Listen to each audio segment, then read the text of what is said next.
Good morning, everyone. Welcome back. Beautiful Monday. I hope you have an amazing week. We're going to look at 2 Samuel chapter 24, verses 10 through 17 this morning. David has just finished counting his fighting men. A census Joab begged him not to take. And a plague is already tearing through the land because of it. 70,000 people died in 3 days, and now it's closing in on Jerusalem itself. David looks up and sees something nobody else in the city can see. An angel standing over the city, arms raised, sword stretched toward Jerusalem. David, instead of trying to find an excuse to escape this predicament, he steps forward right into it. And he says, I am the one who has sinned and done wrong. But these people are as innocent as sheep. What have they done? Let your anger fall against me and my family. That's verse 17.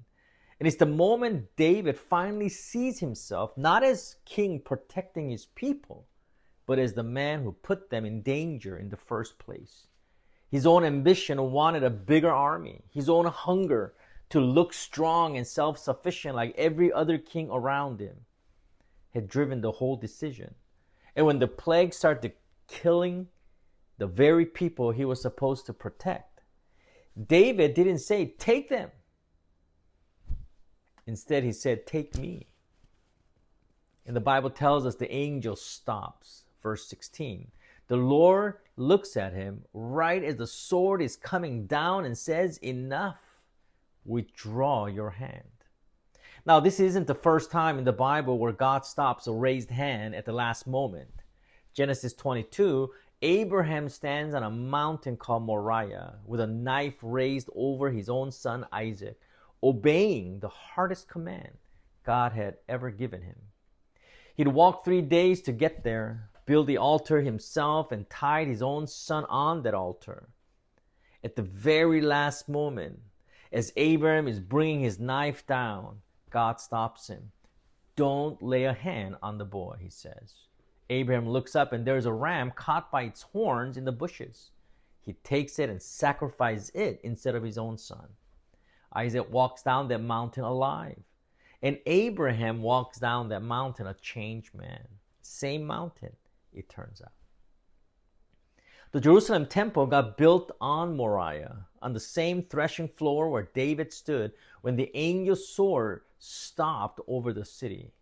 Twice on that same plot of ground, centuries apart, a hand goes up ready to kill. Twice, God says, no, enough.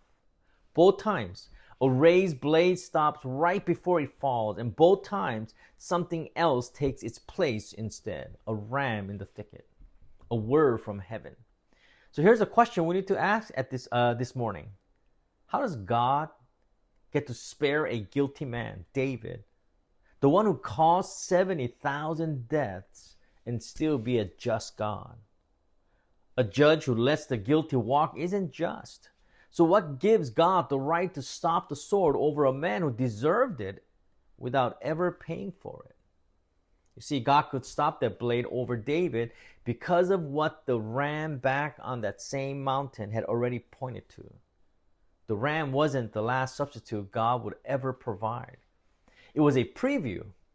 God already knew that one day on that same ground, he'd send a substitute of his own, his son, Jesus, and let the sword fall on him instead.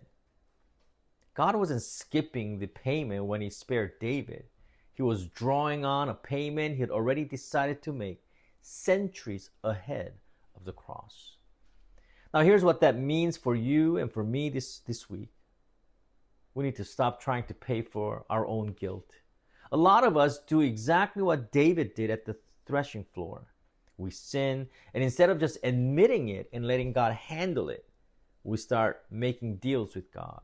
We work harder. We stay later at the office. We're extra kind to people who hurt us, hoping the kindness will cancel out the wrong, as if we can earn our way back. It doesn't work that way, and it never has. You can't pay the penalty on your own sin, no matter how hard you work at it. Someone else has to do that. And the Bible tells us Jesus already did it. And the next time guilt rises in your heart, don't go looking for a way to earn your way back into good standing with God. Go looking for the cross instead. That debt already got paid in full by Jesus. Amen. Jesus said the good shepherd lays down his life for the sheep. 3 years later, the sword came down on Jesus, and this time, nobody called it enough. If you're carrying guilt this morning, Jesus was your offering, and he is more than enough. God bless you. Have an amazing week, and I'll see you soon.